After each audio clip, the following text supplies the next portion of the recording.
Well, okay, so you're talking token decks, like obviously things like Chatterfang, and then you've got elves, but they're already making a boatload of mana anyway. So you're just really Yeah, but not then you really don't need to tap. leveraging You don't anymore, need to right? tap your mana dorks to tap out for Critterhoof now. Which isn't on the list. It's not a game changer, though. It's a game ender. It changes the state of the game. Stares down Jin Kataxis. Yeah, your infinite mana, bloody finale of devastation. It's fine. Play it lower brackets.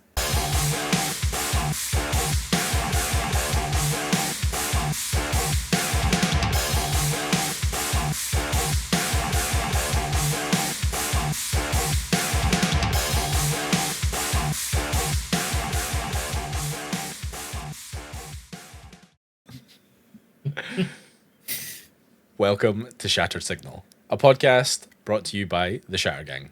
My name is Baz, and I'm joined, as always, by co-hosts Dean and Luke. How are you both doing, friends? Yeah, I'm doing okay. Yeah, good. Happy to be here. Work's been work, but other than that, Yeah, work has been work. I probably won't record this on the internet, but yes, work has been work. It's been a hot minute. We haven't chatted in a while. Life has been getting in the way, and I've been sick as a dog for a while. So nice to find some time together, sit down and chat about some topical items. yeah, It is. a couple of things have happened since we've last chatted. I know the start of the year has started strong.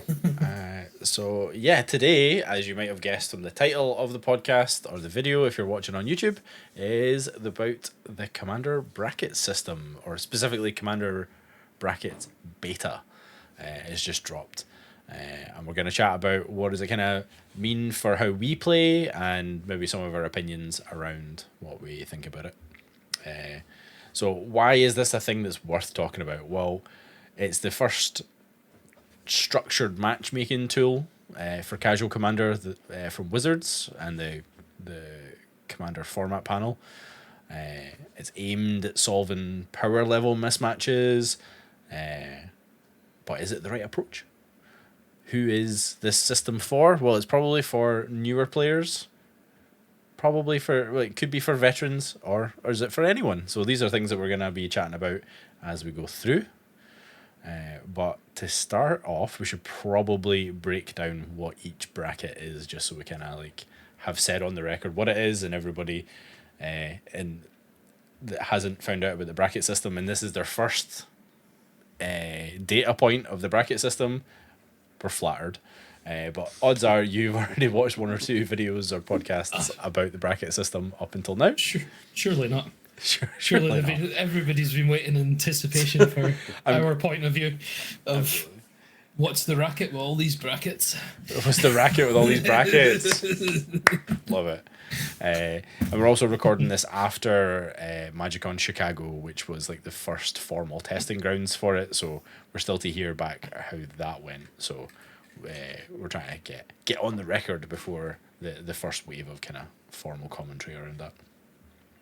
So the bracket system, like I mentioned, is it's a framework for how to play Commander, or more specifically, it's a matchmaking system for how to find other people to play and how to brew your decks.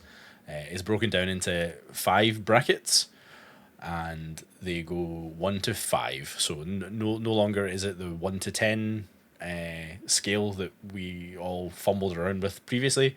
It's been condensed down into 5, or realistically it's been condensed down into 3 with outlier brackets. So you have the lower end of the scale and the top end of the scale are kind of like the catch-alls for the extremes. So realistically it's a 3 bracket system, but it is numbered 1 to 5. So number 1 is Exhibition, and this is earmarked as your ultra casual Commander deck, as the Commander format panel labeled it. It's really for theme decks and memes, like the definition of ultra casual, almost like decks that don't necessarily want to win, which is a curious thought. And it specifically says no mass land denial or extra turns, No 2-card infinite combos, no game changers, which we'll get onto after we've gone through the brackets. But it does allow for few tutors, so it doesn't specify the number of tutors, it just says few. Then in the second bracket, we have core, and this is labelled as the average current pre-constructed deck. So current being, I imagine, the 20s printings of Commander decks, and maybe not so much the original precons. They are much more efficient now than they were before. This is also a bracket where there's no mass land denial, no chaining of extra turns, so you can have extra turns, but you're not allowed to chain them. No 2-card infinite combos, and no game changers again, and also can have a few tutors. So quite similar, but there's a bit of a distinction between ultra casual and now some form of like intent. Excuse me. And then the third bracket is labeled as upgraded. So this is supposed to be beyond the strength of an average precon. So we're talking about more synergy, not really any wasted slots in the deck. So very much much more focused on what it's trying to do. Again, though, no mass land denial, no chaining of extra turns. Though you are allowed to have some late game 2-card combos, which is interesting, and you're allowed specifically 3 game changers, which is also quite interesting. I do wonder how they landed on 3, although it is fitting with it being bracket 3. And then we come to bracket 4, which is optimized, and it's labeled as high power. It's time to go wild. So this really is the no restrictions bracket. This is for your kind of spiky decks, your top optimized hell for leather decks, and it's the only note on it is it's no restrictions other than the banned list, which is curious, but it is also under bracket 5, which is specifically CEDH. So a distinction being made between the top end optimized deck versus a CEDH deck, which is again no holds barred. You're trying to do the thing, but it is very much a very competitive and meta game focused way of playing the game. Again, no restrictions on the build other than the banned list. So quite interesting to see where 4 and 5 line up together. Same with like how 1 and 2, there's like a little bit of crossover, and 3 in the middle. So plenty to chew over in that list. So what are your reactions to the bracket system? Like, do you think the 1 to 5 is enough? Is there anything that immediately jumps out at you that doesn't make sense? Dean, do you want to jump in first? Not really. 1 to 5 kind of makes sense. Optimize and CDH are pretty much the same, I would say. Except for people that have played Commander for a long time would know the difference between Optimize and CDH. Whereas I think that's pointing that to it was CDH, you're following a meta. So you're following decks from tournaments and you're playing those cards and you're playing them decks. Optimized, I would probably say it's fringe CDH would maybe be a better term. There's still room for a couple of pet cards in that, whereas if you go in CDH, there's no pet cards. Unless your pet is the One Ring. It's like, there's still pet cards. They just had to be really, really good. Yeah. Exhibition, that's just for your jank. I'm just here to have a laugh. Like a deck maybe that you'll build just to play once. Just because you thought it'll be funny. And core, which is just precon, Yeah. Which is whatever precon you want to play, whether it be Lord of the Rings or Fallout or Warhammer 40k. Or bracket 2 is all universes beyond.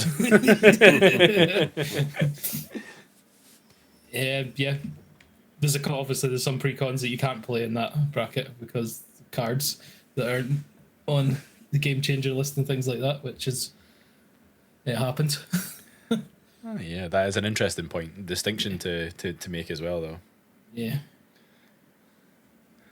And yeah, I think 3 and 4 is where most decks are going to lie.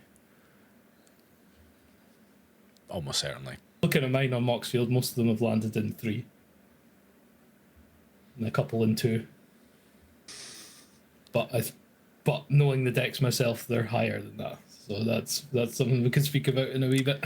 Yeah, we should definitely have a little bit of chat about the automated deck lists and the quantitative side of deciding brackets, where it's like, what does the data say versus like the qualitative, where I understand how my deck works and actually it's a 4, it's not a 2. Yeah. What about you, Luke? Brackets, love it, hate it. Where you at? I don't hate anything. I think for a first pass, it's fine. You know, looking at it at a higher level. I think Exhibition 1. I'm never going to be sitting down at a table to play Exhibition 1. I mean, the deck has to at least try to win. I mean, it's all fun trying to do something, but the payoff ultimately is to kind of win. I've got an issue with Core 2 having extra turns. I think that's one of the most egregious things you can do in Magic is take extra turns. And I know precons, you get some precons that have an extra turn card printed. But I think if you're in a position where you're winning and then you slam down extra turn, it's just the other people sitting at the table are going to be like, well, this is fun. Because there isn't really a huge amount of interaction to stop a spell or an effect that gives you an extra turn in a pre-constructed deck. 3's fine, like Dean and you touched on. 3's where we pretty much live. 3 to 4. Late game, 2-card infinite combos. Again, it's pretty subjective. I mean, you might just hit a god hand, and your combo might be ready by turn 5 or even turn 4. It really depends. I mean, green decks, landfall decks, other decks can get there quicker. So I think that is open to a bit of interpretation. Again, no mass line denial. Yep, no chaining extra turns. And like Dean, 4 and 5, I think pretty much the same thing. I would argue that maybe CEDH shouldn't have been included because we've discussed this and it feels more of a separate game. And while I think 4 is optimized, I think we will see a meta if Wizards start to put on competitive events, bracket 4. You'll start to see the CEDH light that Dean touched on. You're going to get that crossover. Well, that works. I'm allowed to have that. There's no restrictions. So then are we going to end up with a pseudo card you can't have in level 4 competitively? Who knows? But I think it's a first pass. It's fine. Yeah. But then that's the thing, like the way you say that, obviously, if a store holds an event and have it as bracket 2, that becomes CEDH because it's an event it does. competition. So it doesn't matter what, it could be number 1. It could be like your janky chair deck versus the janky stairs deck, but it's a competition and the person wins, it becomes CEDH. I think people would build to optimize something for that power level, which is... I think you'll see that maybe more in bracket 3. I'm smiling away, and you'll see it in the video. Is as soon as you said like competitive bracket, I was like, oh, CB3. Like little CB3, because but it's got that more kind of like defined framework of, well, you can have 3 game changers. That is a distinctly different thing from 2. And as we'll probably almost definitely going to speak about in a little moment, is I took that to the extreme there, saying 1 obviously, but but it does if Game Store decides to go right, we're doing commander decks like 1. The person that wins it wins a precon or something. It initially then becomes a competitive, because that's what CEDH is. It's competitive commander. And we've run into that in the past where stores have put on competitive, like they want to have like a competitive commander event, but they distinctly don't want it to be CDH. And like there's a bit of like, well, there's prizes or store credit on the line. Like, isn't the point winning? And I think that's a kind of interesting thing around the intent with the bracket. So you've noticed like they don't specifically say power. Like it's not power 1, power 2, power 3. Because it's really about sculpting the game experience as opposed to trying to like be focusing on the power of things. Because I think, and one of the things I do like about the bracket system is it doesn't try to define it too much, because I feel like particularly Commander, because it's 4-player, you can't just go like it's so much harder to define what the power of a deck is in a multiplayer format. Much easier when you look at things like Canadian Highlander, because you can point things, because the purpose of it is to beat the one player. Whereas Commander, as we know and have experienced, people expect a different type of play experience, where it's about wait until turn 8, or I want to drink a case of beer before we finish this game, kind of thing, you know. So I feel like they've gone the right way in terms of keeping it a little bit, no, I don't want to say nebulous, because that maybe is a wee bit uncharitable. But it's a template for the Rule Zero conversation. Yeah, exactly. It's like how Luke said there, that he has no desire to sit down in exhibition. Yeah. But nor I. I could see myself myself having an exhibition deck, but I wouldn't play it in one. I would play it against precons or maybe 3. Yeah. Just because I'm trying to do the janky thing, and I want to do it against I want to do it against proper decks. I don't want to be sitting where 4 of us are playing. I know some people that just enjoy that, but I don't want to be sitting there for like 5 hours while everybody's just going through through the phases. Arguably, your Exhibition 1 build would still be trying to win the game in some form, and I think that's maybe the important thing with, as much as it's 1, 2, 3, 4, 5, it's still like you can do lower end 1, upper end 2, like upper end 3, 4. Like, where's the crossover between? Well, my deck doesn't actually have any game changers, but it plays like a 3. It plays like a 4. I don't need to put in a Ristic Study, because I achieve the value engine in a different way that works better with the synergies within the deck that I've built. So, your point, Dean, there about giving people the framework to talk about it, that's like spot on. Yeah. I could see Dean building a persistent petitioner's deck as his janky exhibition deck, and ended up playing against 3s and 2s and things, because it's fine, it can do a thing, but it gets broken up pretty quickly if you have to mill 300 cards. Well, there you go. Yeah, well, so maybe that would be an interesting thing to talk about in terms of maybe some like signature decks that you have, and where you think they're maybe supposed to be. Because I actually thought, I'm like, I don't really have an exhibition deck, because like you guys, I don't tend to have the desire to play kind of like more janky builds very often. But I actually do have one, because I have my white border deck that I never ever actually played, and it's got some absolutely banging cards in it. It might even have a game changer in it, but it's held together by like the most awful creatures and spells that I probably would make a case that it is an exhibition deck, but I don't know. It's one of those ones where I did build it and I'm like, I've got no desire to play this whatsoever. Like, this was a thought experiment. That's one of them that you would probably want to play it, like I said, against more powerful decks, just so the game doesn't drag. And then that one time you get that victory, or it just seems to happen, it makes it so much more sweeter. It's just I've been left like alone because everybody devalues what I'm playing. And all of a sudden, like, I win. That's a good way to win in Commander. Proven strategy. Yeah. But yeah, so we mentioned a little bit on, so we tend to, not sponsored, but we opt to use Moxfield as our like deck builder of choice for coordinating our deck lists and sharing information. And I think we were all a little bit, maybe not surprised, but there was a little bit of a learning curve around the automated side of having your deck evaluated in a bracket. Again, talking about that quantitative side of the calculation that doesn't really include the qualitative. But I thought it was quite an interesting piece of automation to kind of start that conversation of, oh, actually, on paper, this deck looks like it's X.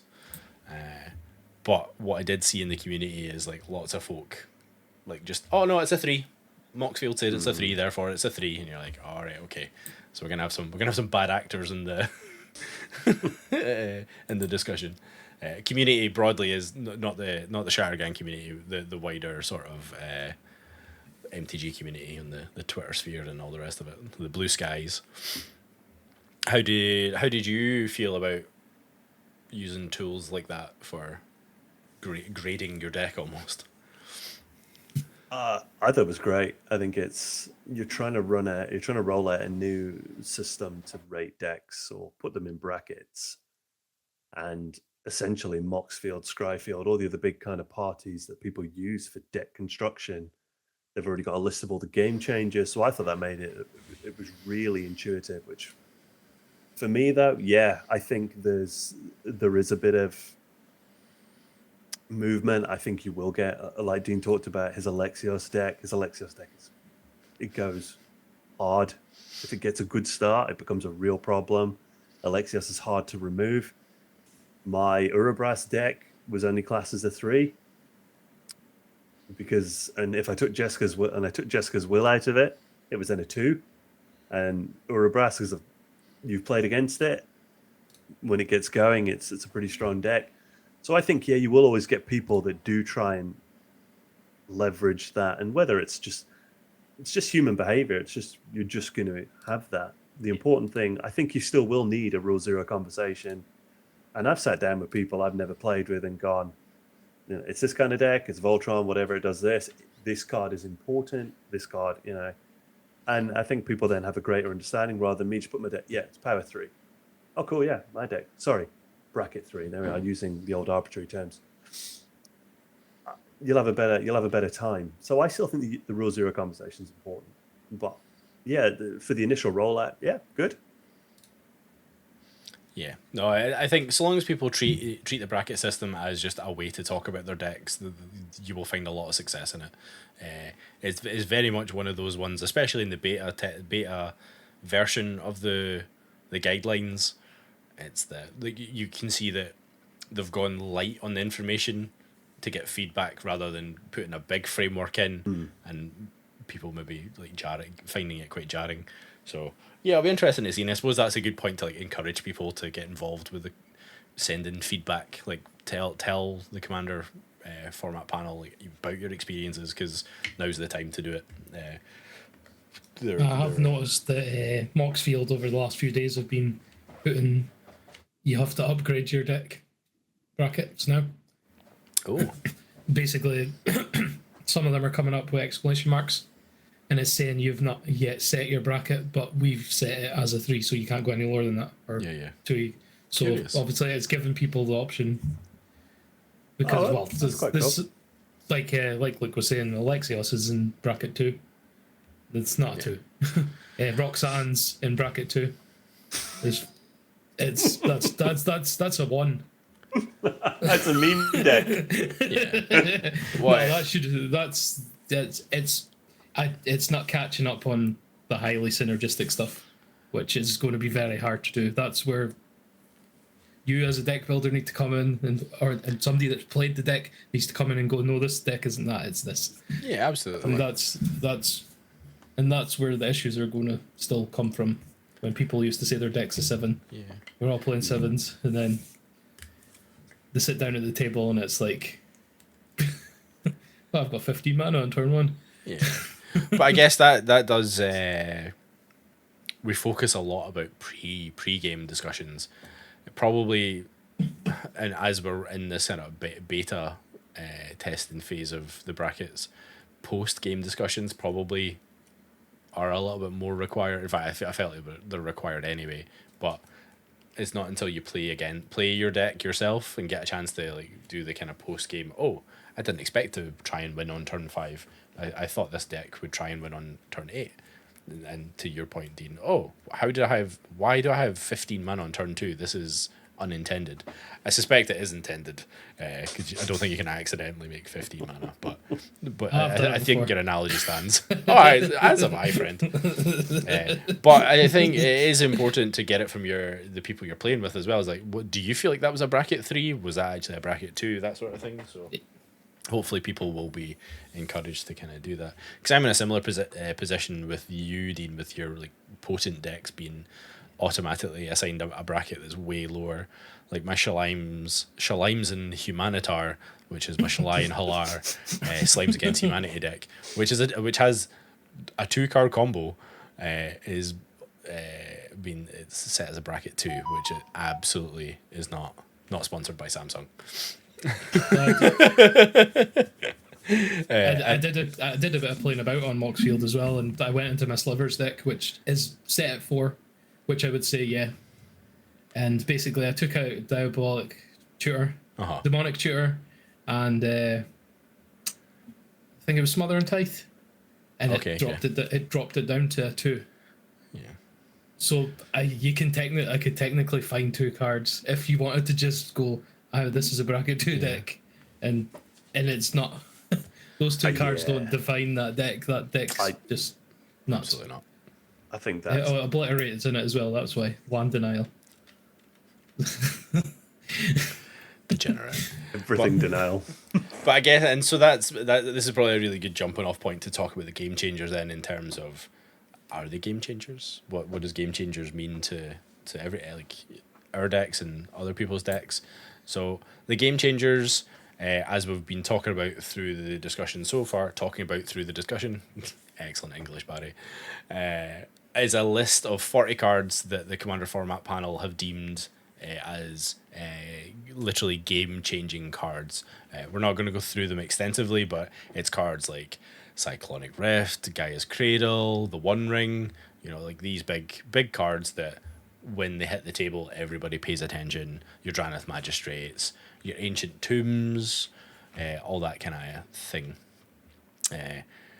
Noticeably, there is a big skew to blue. Like, there's lots of blue cards, not a lot of green cards, not a lot of red cards, and a lot of black cards. So, to be expected, black has all the good tutors, blue has all the good counter spells, and then there's a number of artifacts on it as well, which no one's surprised about in terms of the One Ring Chrome Mox.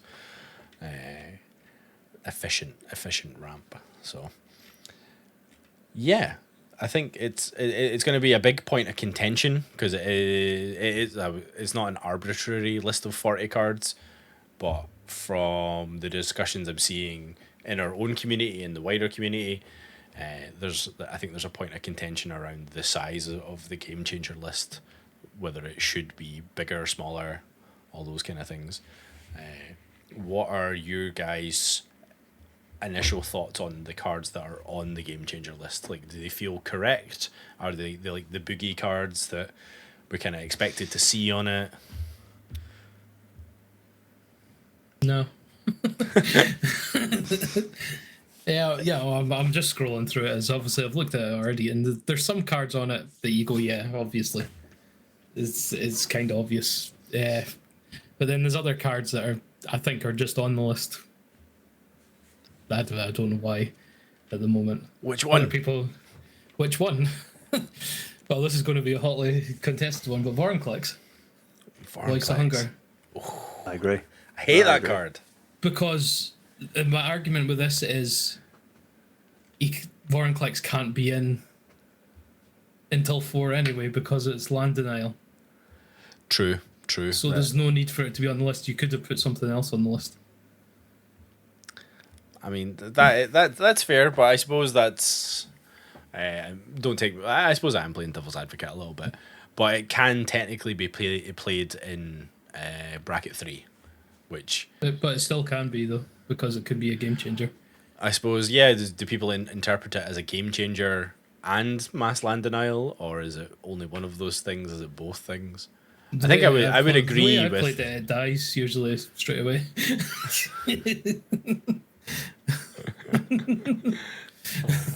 So yeah, I guess no, we are saying that Vorinclex is mass land denial. I think I would agree with that. Yeah.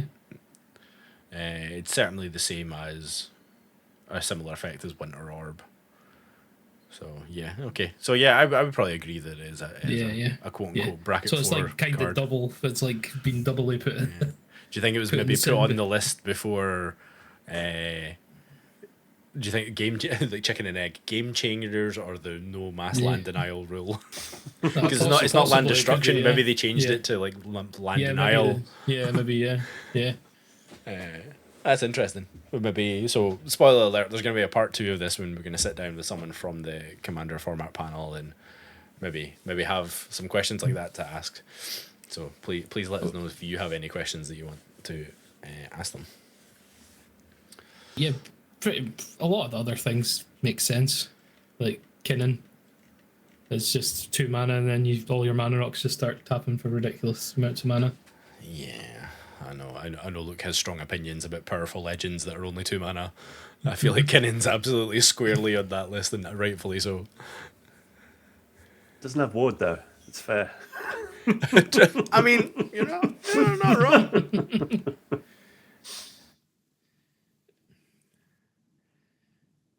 Kind of looking at it, I think I can see obviously they didn't want to make a massive list, so they've kind of made a point with certain cards. So there's like Trinosphere, it's a stacks piece.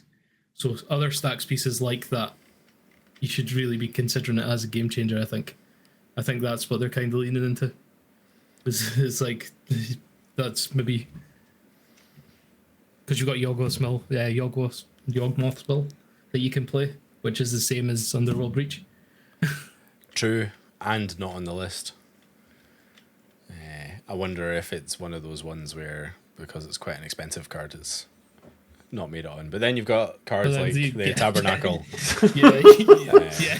I'm fed up of seeing that card. See when I'm sitting down for a powered bracket 2 game, and someone's got a Tabernacle, £1,500 card. Oh, yeah. No, I as someone that doesn't really have a strong opinion about cards being banned, I think I'd be fine with no bans. But as someone that understands that humans need some sort of formalized guidance around how to have structured conversations, and as we know, Magic is a very complicated game, especially when it comes to deck construction. Like in Commander, there's over 30,000 cards, so you do need some guidance around how to have these meaningful conversations. So I don't take any umbrance around having a ban list nor a game changer list. I actually quite like the intent behind it, where it's like, hey, these are the big scary cards. You can just put them. You can just put a demonic tutor in any deck, and it probably does make it a little bit better. But a demonic tutor, I feel like it scales with the quality of deck. Because if you don't have anything, like if demonic tutor doesn't go get Bolas's Citadel, you're like, okay, what's it going to go get? Maybe it's just going to get, I don't know, Gary, Grey Mentrant or something like that, or land if you're a responsible gamer. If there aren't like big scary cards for it to go and find, then demonic tutor itself isn't really an egregious card. But it is 2 mana. You can get any card and it goes straight into your hand with no reveal. So I feel like demonic tutor is like the epitome of like the best tutors. I think Bolas's Citadel's probably the weakest card on the list. I would say, yeah, I'd say Gaia's Cradle, and that sounds controversial, right? Because Gaia's Cradle needs you to have multiple creatures to net that advantage. It's basically, it's no harder to do than say an Urborg and a Cabal Coffers. And if you're in a token deck or an elf deck, you just crop rotation into it. So it's Agreed. No, I agree. It's a strong card, but in terms of if you're just playing it because it's a good green card, you need to really build to leverage that advantage. Unless it's like CEDH and 1 or 2 mana matters. I do think I disagree, but I feel like Gaia's Cradle is quite a game warping card in terms of it cares about creatures. So even if you're not in a tokens deck, if you're playing, it's a green deck, so it means you've probably got a couple of mana dorks. It's probably never tapping for less than 1. And as we know, unless you're in bracket 3 or 4, folk probably aren't running any spells to blow it up. Like, you're going to get this land and it's going to stay there for the whole game. Unless you're in the higher power. Not the higher power, in the boar. Unless you use your Beast Within. There you go. In precons, you should use your Beast Within. So yeah, I think we've been lucky in a lot of ways that we haven't seen Gaia's Cradle a lot. in our play group, it's only really been when we've played CDH that it's kind of cropped up. But we play in a lot of pods and people that kind of already self-police, so they have a good established language for how to talk about their decks and what they've put in their decks, and so you should which is a great example of why you should never take your own personal experiences as the measure for doing this kind of thing. So, well, okay, so you're talking token decks, like obviously things like Shattergang, and then you've got elves, but they're already making a boatload of mana anyway, so you're just really Yeah, but not then you don't really need to tap. leveraging You don't anymore, need to right? tap your mana dorks to tap out for Critter Hoof now. Which isn't on the list. It's not a game changer, though. It's a game ender. It changes the state of the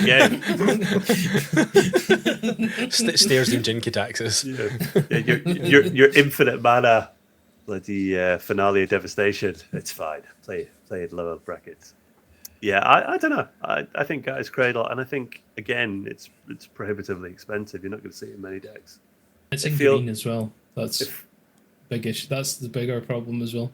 Yeah, it shouldn't Because have green a has a color lot identity. of X spells, so it's so you're making your X spell a lot bigger. Your Genesis waves, your Hurricane. You know, No, it's true. I can't take you seriously now.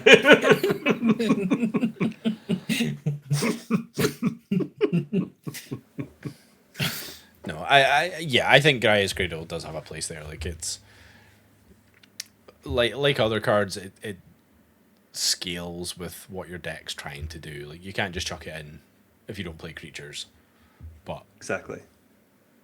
I think it's you get too much value from it from not really doing anything special from your deck construction. Like you're putting Gaia's Cradle in probably any green deck.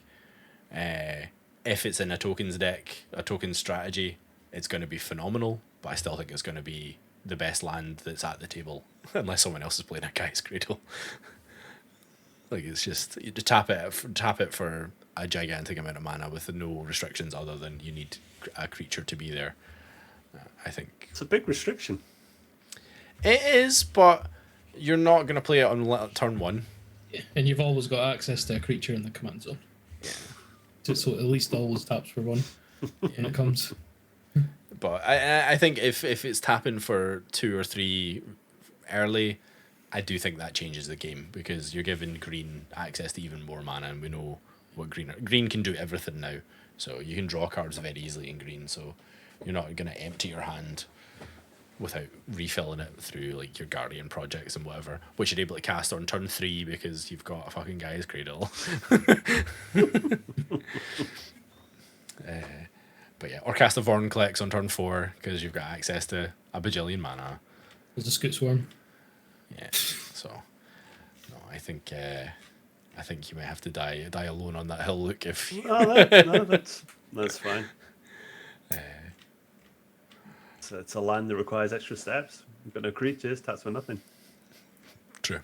Dockside is a fair card. If you've got no artifacts. Yeah, but no, I like you guys. I'm not surprised by any of the cards on this list. I think of all the ones that are on it, I'd probably, I don't know. Like, I think Jessica's Will is the weakest card in the whole of the list.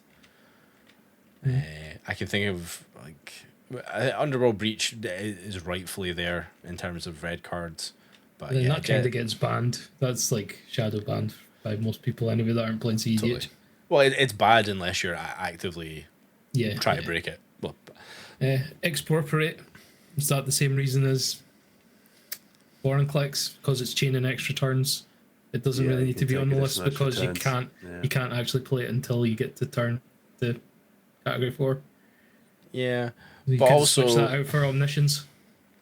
nah, like the X Pro is definitely better than Omniscience, because you're the one that chooses the things. Like if people don't give you extra turns, which they will because people don't want to give you their lands, you're absolutely taking folks' lands or their best card or their And that's commander. land denial. No, I know, but in theory it can be. But no, every time I've never ever cast Expropriate myself because I've never actually had it in a deck. Actually, that's a lie. The first build at Tivit had it because it was a Council's Dilemmas. I'm pretty sure I remember voting. Yeah, I have with cast time it or once. money. Yeah. And gave you time, and I'm still suffering for it. Yeah, exactly. But not that much that you don't think it should be on the game changer list. No, well, because it could be in bracket 4 because you can't chain extra turns Fair. up to bracket 4. That's it's not the fact that it's not a game warping card; it's the fact that it's already been restricted. So Yeah, you don't really need to double restrict it. I mean, I think it's at least it's an extra turn spell. At most, you're getting 3 of your opponent's best stuff and an extra turn because you're taking you choose running homeward path. Yeah, and you can activate it on your turn. So yeah, I agree though that it's not a fierce guardianship. It's not a force of will. Yeah. But it is a game-changing card. Yeah, that's kind of my point. It's like we've got Vorinclex there, which I believe is 7 mana, and then above it we've got Jeska's Will, which is just for the mana. comments, it's 8 mana. And then we've got Jeska's Will that's 2 or 3, I forget. And it's like, okay, but we're also these cards. We're looking at them in color and isolation. We're not looking at when you put them together. I mean, like you said, with Gaia's Cradle, you put that in a Simic deck, it becomes very different than if you put it in a Selesnya deck, as an example. Expropriate, if it's mono blue, I mean, mono blue got to get there. And okay, yeah, you can play artifacts and things, but you're not going to be casting it quickly. But then the extra turn from Expropriate is rubbish if you cast it early. It's good if you want to take people's stuff, but yeah. So basically, you're trying to win the game with your Expropriate, right? Which is where we go back to bracket 2 when they said it's a game ender, not a game changer. Steal Dean's point earlier. Whereas we go back to bracket 2 and it said you can't, you're allowed extra turn spells. So if everyone gives you their stuff and you take 1 turn, then it's fine, isn't it? No, so the hot take of this podcast is Expropriate is a bracket 2 card. Was it in a precon once upon a time, wasn't it? I believe it might have been. There's a few of them being in precons. Yeah, Psych Rift is into Fairies precon. Fierce Guardianship. Yeah. Jeska's Will. Jeska's Will. Yeah. No Opposition Agent was in Commander Masters though. Yeah. Precon. Yeah. Mana Vault. I think Smother and Tice been in a precon. Oh, has it? That's spicy. I want to say that Mana Vault's in was it, the one that made Treasure. Dark Ritual isn't. That's what Dark Ritual. Why is that not on the list? Well, there's no rituals other than Mana Vault, I suppose, is technically a ritual. But yeah, there's no. I know rituals. there's ways to untap it, but then you need other artifacts and stuff to pay to untap. Or just have Kinnan. To do the wee dance. Nah, Kinnan plays for Basalt Monolith. It's better. You can only untap Mana Vault on your upkeep though. Yeah. That's the difference between. That's why I'm not saying Grim Monolith, obviously, because you can untap that whenever you want. Absolutely, which is why it's the best one. Do you not think, looking at the Game Changer list, that they've kind of roughly looked at the top end of the game and picked, some of the synergistic cards in the CDH format? Like you've got Kinnan, you've got Eureka, who sees CDH, but obviously Winota. Then you've got things people don't like Grand Orbiter, Augustine, because it increases the cost of everything. Jeska's Will, CDH staple, Demonic Tutor, Imperial Seal, Opposition Agent, Tergrid, because people don't like discarding their stuff. It feels very much they've gone, okay, so the top level people are playing these cards, and then we're going to sprinkle in cards as well that people just hate playing against. Yeah, but I think that's why it's important to remember the bracket system isn't just power level; it is game experience. Tergrid, great example. Like if Tergrid sticks and it's in a deck that actually knows how to do things with Tergrid, I would firmly say that that's a game changer. Like that. It's not even fun for the Tergrid player. Well, but I was actually going to say that. Like it becomes an arch enemy game immediately. So, like, what is that play experience like? Yeah, that's why it's not your commander. It's in the 99. Yeah. So you're not targeted straight away. Yeah. And also things like Eureka. Like Eureka is really difficult to not build great, and not for a lot of money either. Like you can like, don't get me wrong, like Yuriko does see CDH play, but it's not like it's a tier 1 commander. No, but I think every other bracket, it's probably one of the best decks at the table because it's fundamentally trying to play cheap creatures with evasion. And there's no commander giant decks. spells. Yeah, exactly. So like it circumvents kind of one of the core tenets of the game. Slamming down an Eldrazi or a Blightsteel Colossus feels bad. You reveal enough off the top, like you're gonna like it takes out people really quickly. It's a very fast who I feel sorry for is Tigra's Lantern. What? Who is that? Is that an artifact? Wait, Tegrid has another side. Yeah. I'm sure there's somebody that's the side that they play all the time, and maybe their janky decks now can't be played because of it. It's a game changer. Yeah, Torment and Hellfire on one side. So, don't worry, guys. I never cast the front face. It's always the back side. Yeah, right. But yeah, so that's kind of the game changers. I feel like it follows the same sort of vein as what the ban list is currently, where it's a bit of an indicator of like the sort of play experience that you're trying to have. I think it will grow. I think it'll need to grow. Definitely. And what's worth mentioning as well, that it's been said that the game changers list is where the unban cards might go, if and when they unban cards. So watch this space. One thing I note on the game changer list is there's none of the Eldrazi. If we're jamming Vorinclex in for 8 mana, it's not that much further away if the deck's trying to get there, and then Annihilator 4 and things. It changes the game. And I think the new one is you can cast it for like 8 mana or something as well, and everyone discards their hand, and so it's interesting. There's no Eldrazi on it. Yeah, I think folk will probably make the distinction around like Vorinclex fundamentally like stops you playing the game. Like it stops everyone casting spells. As soon as it hits the battlefield, at least Annihilator, you need to get into the red zone. You need to attack. Don't get me wrong, it's if you're not going to removal, it's going to feel just as oppressive as Vorinclex. But I think it is fair. Like you don't have like the extra turns Emrakul or anything like that, you know. So yeah, who knows? Maybe that is cards that will go there. I feel like like we said about the brackets as a whole, it's a bit of a light touch. The game changer list feels like a bit of a light touch as well in some regards. So yeah, who knows? I have to say I'll probably be living in bracket 4, so it's not overly effective. Is your rule 0 discussion now is like, let's just play bracket 4. I've not necessarily got a bracket 4 deck with me, but to save time. Yeah. But yeah, it's I would rather have a game changer list than a banned list.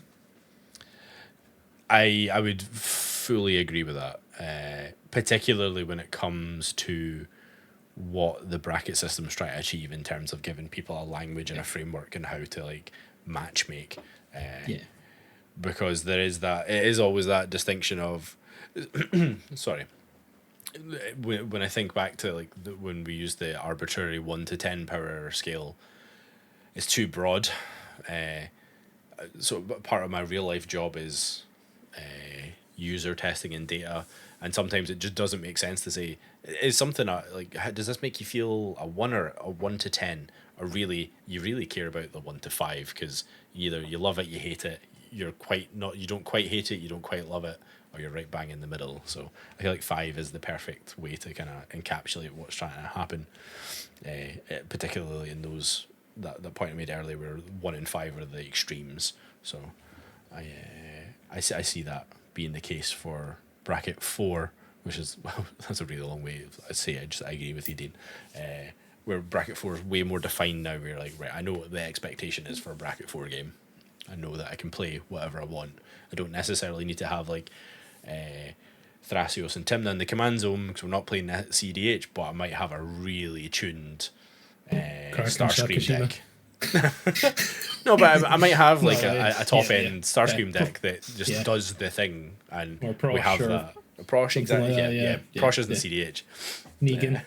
Yeah, things like that. So I do like that. I do like the distinction between 4 and CDH, because I do think that's really quite helpful.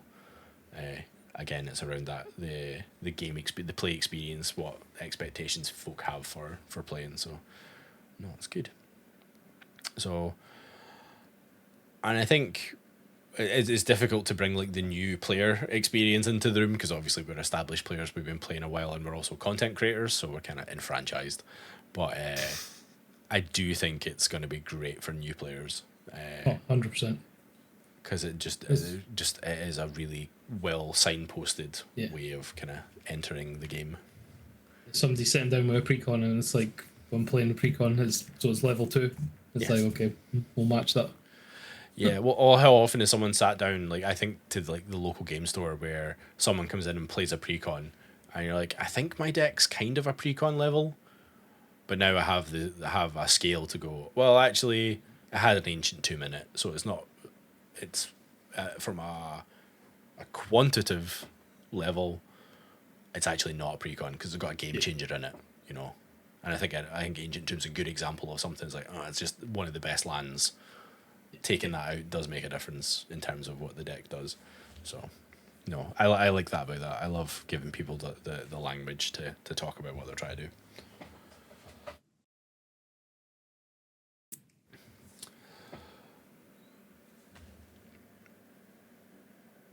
So that's great. We've got to a point where we know that power levels is more than just specific cards. Like, the game changers are game changing, but in the right setting, not so much. If you're not playing tokens, Gaia's Cradle's okay. Sorry, just teasing Luke a little bit there. Facts, honestly. Yeah. But no, I think it's true. Like your point you made earlier, Dean, about Grim Monolith. Like, if you're not looping it, then it is game changing. But Mana Vault. Yeah, Mana Vault. Sorry, Mana Vault's the dark ritual for colorless mana. Totally. Because it never. Totally how many times, if you've ever played it, have you actually paid to untap it? Almost never. You've usually sacrificed it, or you just keep taking damage until the end of the game. Unless I've copied someone's Kinnan, I've almost never. Almost never. It's only in my CDH deck, and it's there to be sacrificed. After I had it in Eldrazi decks for a while, but it's not in there anymore. But you don't need it anymore because Eldrazi are 5 colors. Yeah, you can play green now. It's fine. Yeah. So I feel like that's a pretty good discussion around the game changers. So what about some hot takes? Like, should Sol Ring really be in every bracket? Do we feel like Sol Ring not being on the game changer list is a crime against humanity? Do we care? What's the pulse, Luke? So Ancient Tomb is on the game changer list, and it essentially does what Sol Ring does. Okay, you're paying 1 mana, but you're not losing the life. I will say this though, I think Sol Ring's fine in decks that have a problem ramping, and at the lower level bracket, green probably shouldn't have a Sol Ring, or a Simic deck shouldn't have a Sol Ring. But a red deck... Agree. Don't say anything else. No. Agree. A red deck, maybe even a white deck or black, yes. Because I think these decks need to be able to catch up. Because I think lower down, green has so many good, cheap land shooters that it can just get out of hand. And even if they're coming in tapped, there's still lands on the board. So you say the lower level you go, the more powerful green becomes. Yes. And the higher up you go, the weaker it becomes. As represented in the game changer list, when green has like 2 cards on it. I think green does a lot of good things, but yeah, in terms of, it definitely tailors off a little bit. I still think you can have level 4 mono green decks that will do a job for sure. Oh yeah, Savala is a deck. It's like blue. Blue's quite weak the further down you go. White used to be probably, well, everybody used to make fun of white decks being the weakest decks. I think blue's probably there now because of the support the other ones have got over the last few years.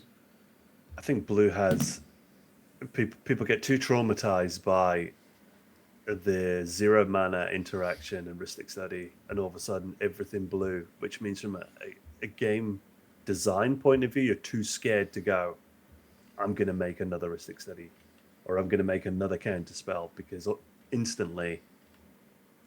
So what blue tends to be famous for now is scrying. Blue just gets to scry and like maybe draw a card. That's all blue does. Baby. That is all it is. Whereas green, trample, hexproof, draw a card, ward, even white, like Trouble in Pairs, which is on the list rightfully. I mean, like what a great card. Yeah, no, you're spot on. Like the power of white has been restored. Like it's... Trouble in Pairs deserves to be on the list just because of that AI art. Yes. When they're banning cards because of art, I like it.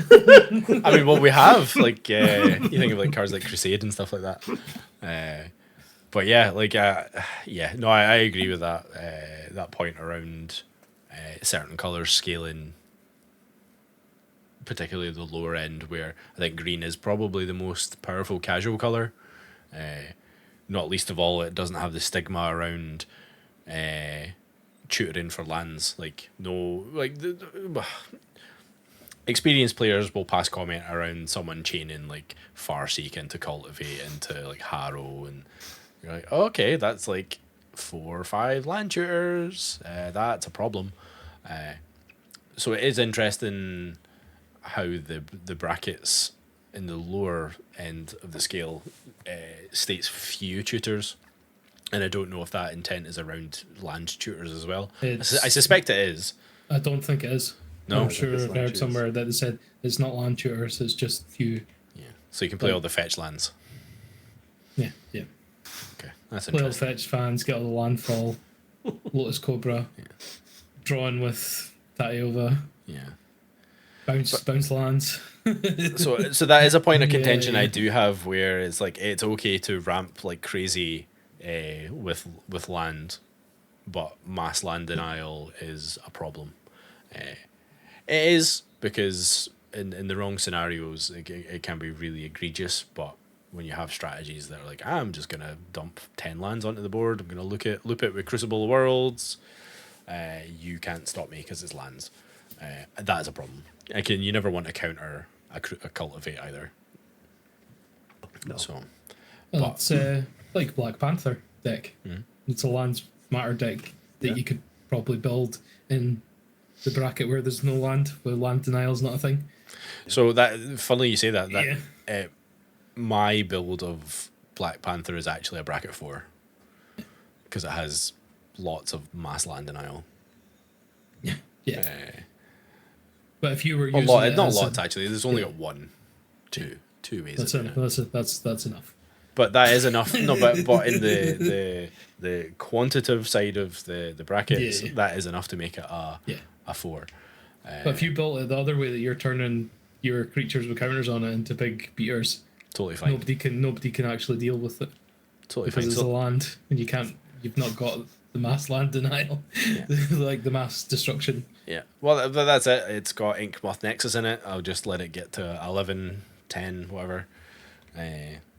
Start knocking people out with Infect. So, yeah, I think it's all relative. I think that's fundamentally the good thing about Commander as well, where we have to live in the grey in between the brackets and figure out what the actual play experience is going to be. So, I do think, like you said, I do think mass land destruction should be more normalized, because there are decks that really do want to ramp and there's no way to deal with it. You can keep removing the value engine like the Commander, but they've got 10 mana. So just recast the Commander again, get more value, find more lands, you remove the Commander again. And it's just ultimately, unless you have a combo or a way to do Commander damage with evasion, you're never going to beat that player. And we've seen it in our play group when Dean gets a EC going right. You can't keep up with it. even his old Tree Folk deck from Lord of the Rings, he's there, and it's not doing much, but it's finding more lands. It's getting bigger. Yeah, you're getting outvalued. You're getting He's outvalued. sitting with 12 lands. He's just a tree with 12 lands and like turn 4. Just a tree. So you remove the tree so it doesn't punch you in the face, and it just comes back. So I do think, and I've got no problem with decks that, like Dean Slithers, I can make all my stuff indestructible. Yeah, why shouldn't I deny resources to my opponents to then win the game? I think... Yeah, it's never getting cast. Obliterate's never getting cast in that deck unless I think I'm in a position that the game's I'm going to end the game. But then that's the qualitative side of it, where it's like that's your intent in the deck versus I play mass land denial. Yeah, no doubt paper. you get people that do that. Yeah. So. And I'm sure we've thankfully only had to experience it with Ben, where you cast like an Armageddon incorrectly at the wrong time, and then no one can play. But the majority of us, when we play mass land destruction, and our experience has been like Gishath, I've got a table full of dinosaurs. I don't need lands. You don't need lands. I'm going to win. And you're like, yeah, cool. I've always been the same as well. Like I had it in one deck where it was like it was cast like I'm just measurably ahead. The only thing that can stop me now is like be it like opponents catching up. And it's like, well, if I take away the resources, what are they gonna? How are they gonna stop me? So yeah, but that's like game-changing cards. Need to be played with, used responsibly.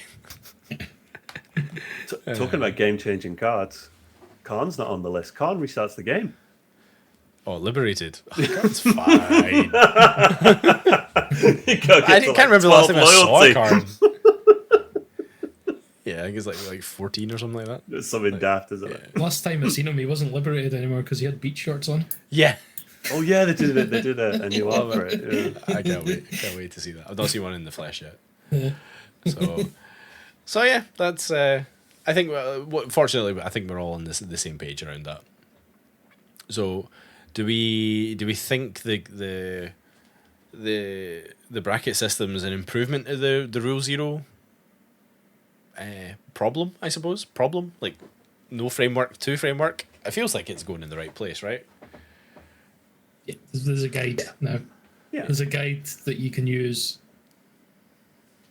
when you sit down with people you don't know to have that Rule Zero conversation instead of just sitting there and like, what do you want to play? It's like, all the decks I've got with me are 2s or 3s. And now you know what that kind of means now. Yeah. And then you go, what's your 3? What commander is your 3 deck? And they're like, it's... Who knows? Tegrid. It's Go Shintai, you know. It's all shrines. Yeah. And then you can go into the conversation as, well, how synergistic is it? It's like, what turn are you looking to win on? Like, what type of interactions do you have in your deck? I'm not telling you what's in my deck. That's going to make you be able to stop me. And then that's when you just get up and go and sit down somewhere else. If people are... That's always an option. That is always an option. It is. When you're playing against people and people don't want to have that open conversation, you can get up and go and sit someplace else. Yeah. So I guess we've talked a lot about the kind of the good faith situations. So the people that want to use it as intended, trying to have a positive play experience. But I suppose the kind of the elephant in the room is like, does this lead to like power creeping casual? Like, does this start making people play more powerful decks because they want to play in bracket 3 and like, well, I can have game changers, or like will this cause like, what does this look like for like bad actors that downplay their decks and things like that? Like, do you have any big concerns around that? Yeah, the people doing it are still going to do it. Yeah, that's pretty much it. I don't think we're going to have an issue with it because we already know we're all genuine what we do, what we want to play. It's like, I'm open enough. If somebody wants to ask me about my deck, I'll basically show them. I'll show them the lines and stuff like that. Just, it's It's like there's no point in not doing that. No, I've let people go through my deck and have a look. People have let me go through their deck. You get an understanding of the deck. You see the cards. You look at the cards. You've got experience. You know how the deck plays. But yeah, I think, like cheating, like everything, people that want to abuse the system will abuse the system. Yeah. And I don't think that's a failing of the system. I do agree with what you say as well, Barry, that potentially you wouldn't see a lot of these cards played because they are more at the upper end. And I think a lot of people that maybe weren't aware of these cards, or because they don't play or haven't played CDH or really high power Magic, might all of a sudden now start to integrate them. So you might see a lot more tuned decks round about the level 3 level, where you know, the mono blue player might be sitting with a Cyclonic Rift and then a Force of Will to protect a combo or whatever. So I think I would say that with it. Sorry, look, if you're in any deck and you're wanting to play in that bracket, and you don't need to put any of the tutors in and everything, you just go, oh well, I'll stick an Ancient Tomb, a Chrome Mox, and a Mox Diamond in the deck, because that's my 3 game changers. You know, change the game. you know, you don't. It's like, because I don't need any of the other things that's on the list, but I'll stick them in. And carrying on to what you're saying, Dean, you could do the same to power down the deck, couldn't you? So you could be like, okay, so I've got these 3 game changers. I can take out my Ancient Tomb and put in the horrible Temple that we don't talk about because it always screws us over. And we don't talk about the false gods. Oh no, there's a better one now. There's a Start Your Engines one. Yes, I have it in front of me. Whoa. Once you get max speed, you tap for 2. But it taps for 1 in the meantime. Yep. That's an improvement. Muraganda Raceway. Yeah, I think it is an improvement. I think it's pretty decent. It probably turns on about the same turn. It turns on the same turn that False Gods probably turns on, but like you say, it actually maybe like you need to deal damage, so you need to deal damage. So it's not a given for the False Gods. but it taps for generic straight away. So I would argue that it is better in that because of that. If you're an aggro deck, it's pretty good. Yeah, definitely. Yeah. If you're always looking to get in for damage.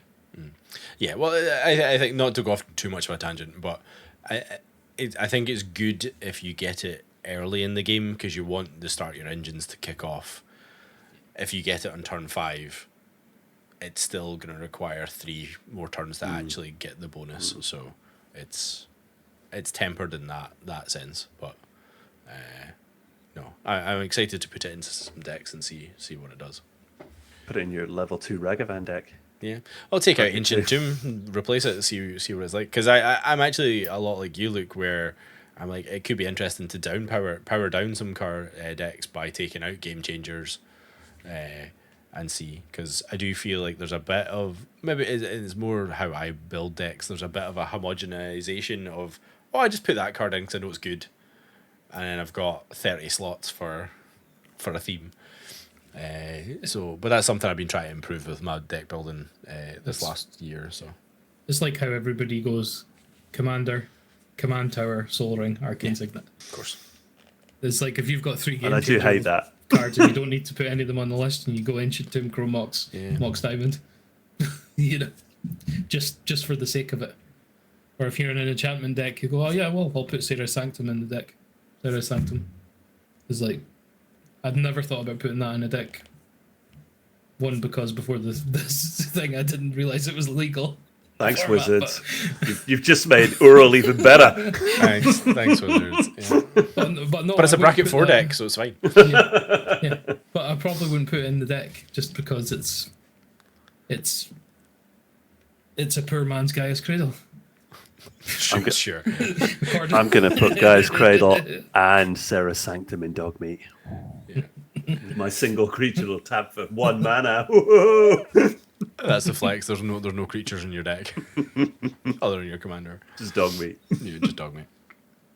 Yeah.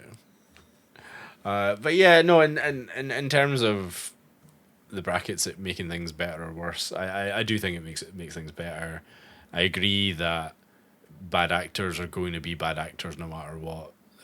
You give them a set of rules, they will look at ways to break and abuse them. So, to your point, Luke, I feel like that's not a failing of the system.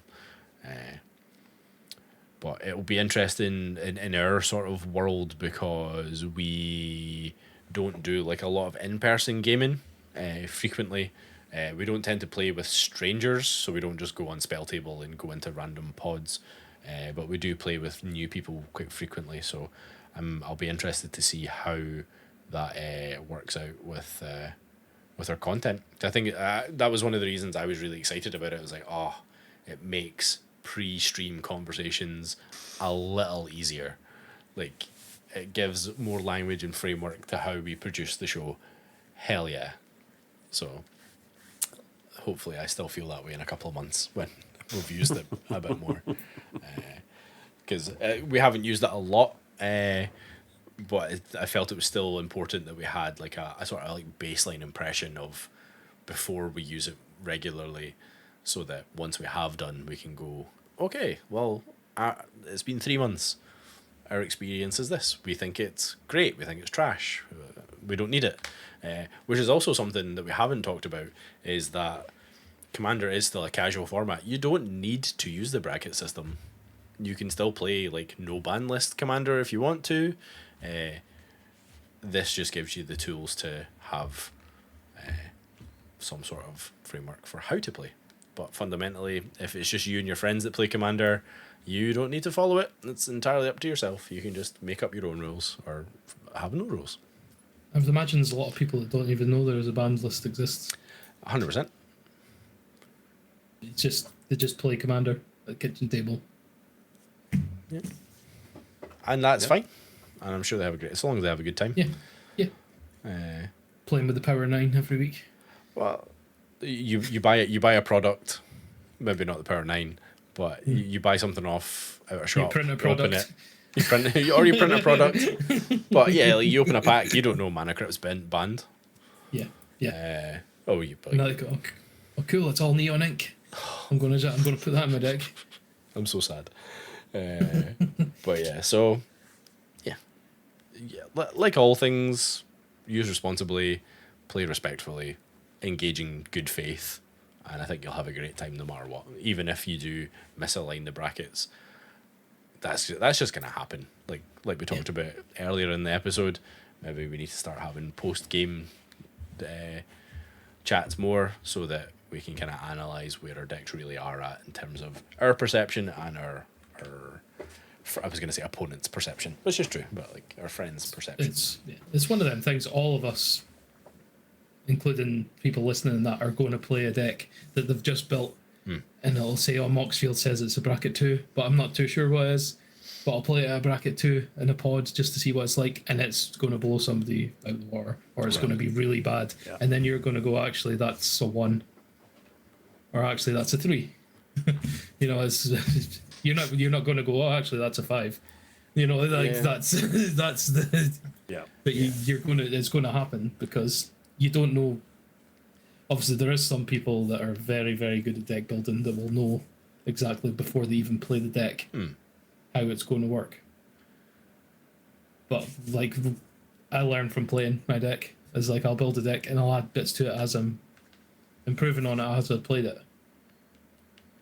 Yeah. It's like sometimes I think, oh, this deck, I don't think this deck's going to be very good, and then it's just so synergistic. Oh my god! It's just like, yeah. It's just, and things like that are going to happen, and you just going to hold your hands up and go, oh, look, well, even during the game, it's like I didn't realize it was going to do this. This is the first time I played it, or this is the second time I played it, and it's just went mental.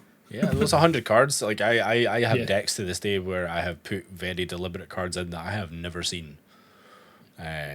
So there are very real worlds where I'm like, I don't know how good this card is in my deck because I've never cast it. So, but I think, and I do think that stresses the point for the brackets being fundamentally for new players, or certainly those that are a little bit inexperienced in terms of deck construction. To your point, Dean, because I thought Aggressive Mammoth was the best card ever because it's was it 8 mana, give all your creatures trample, but it dies to removal because it's got no evasion, no protection, stuff like that. versus like your questing beast and whatever. Maybe a bad analogy, but It's I like used to all think flying cards aggressive were the massive. best thing ever as well. Flying cards are the best because no one has Flying's flying still hard blockers. to deal with. Yeah, it is. That is an interesting point. I had this thought earlier and I forgot to mention it. In none of the brackets does it mention how much removal or board wipes. No. Which I think is interesting. So that might be something that changes down the line in the next iteration. Because I do think that is like a distinction between brackets of and play experiences of how many board wipes do you play? I think Dean touched on it with Cyclonic Rift. Now, Cyclonic Rift gets rid of everything, excluding lands, but it puts them back into your hand. And I know it's got 2 modes, but most people casting at instant speed for the 7 mana, reset the board, give me some breathing room, or allow me to win. In a similar way, Farewell does a similar effect, but that exiles everything. So it's a game changer. Although it hits your stuff too, but if someone's just benched your stuff for Cyclonic Rift and you're like, well, I'm just going to Farewell, or I'm going to, you've just killed my creature, I'm going to hit a Farewell. Similar kind of effect. So yeah, it is interesting, and no board wipes, excluding Cyclonic Rift, are really on that list. Yeah, Farewell's an interesting one to talk about as well, because I do think it's a fine card. I actually even think it's necessary in modern Magic, for how crazy things get, not least of all with like enchantments, artifacts, everything. Yeah, you need that. But that of all the board wipes, with the exception of Cyclonic Rift, that is the one that I might have thought would be on the game changer list. Whether I think it needs to be, I don't know, but that would be one of the ones that I would. I'm sure that's like the 42nd card or the 43rd one that they thought about putting on. Or is it maybe a deliberate decision to like avoid board wipes because they know how important board wipes are for the game? That they don't want to kind of create that negative social attitude towards board wipes, when I think they've never been more important. And maybe that's a topic for another time. We're also, with a lot of the new decks, you're getting board wipes in them. So if you're getting reprints of a board wipe and you put a board wipe on a game changer list, then it's no longer a bracket 2 deck, is it? So I think there's obviously been some kind of thought to the list in relation to what Magic plans to release in terms of pre-constructed decks. I think the difference between Cyclonic Rift and Farewell is Farewell hits you as well. Oh, absolutely. Like, I am not saying that Farewell and Cyclonic Rift are the same card. It's not like everybody's sitting there with all their mana rocks and everything, and you bounce with Cyclonic Rift, and it all goes back in hand, and the 3 players, your 3 opponents, having to sit and rebuild, whereas you're moving on to greater things. For sure. And the best thing about Cyclonic Rift is that it's instant speed. It is. That is a big part of it, yeah. And that is a very important distinction, because that is the game changing aspect of it. Because there are plenty of mass bounce blue spells, but that's the only one that's instant speed. Yeah. And that is one sided. See, we figured it out. That's why Farewell's not on the list. Good job, everyone. We got there. So we're over well over an hour now. So I think we'll wrap. So to the listeners, what is your thoughts and opinions and experiences with the bracket system? Have you tried them? Do you think it's a good thing? Do you think it's a bad thing? Do you care? Do you not care? We'd love to know your thoughts. The Shattergang community's been pretty vocal around their experiences so far, so please do join our Discord if you want to get involved in some of that chat. Appreciate this is coming out a couple of weeks after the system's been announced, but we still felt it was relevant to kind of put our opinions and thoughts out there, so we can be accountable for our established thoughts and opinions later. I'd be particularly interested to hear any new players' experiences, so maybe need to get to the local game store. People that haven't played, that people are sitting down with people that haven't played. What's your opinions of the bracket? How did you feel it went? Because obviously if you're sitting down with people you know, it's an easier conversation. That's without a doubt. But if you went to the local gaming store on your own and you sat down with 3 people and you've had this conversation, how did it go? That's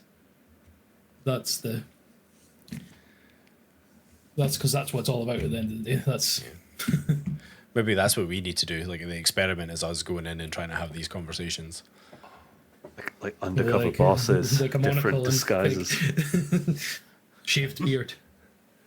I'm a field content creator. I have no props to hand. So that's for ones for folk watching on YouTube.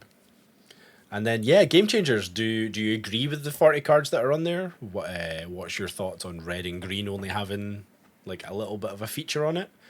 Why does the format panel hate blue? I'm obviously just being hyperbolic.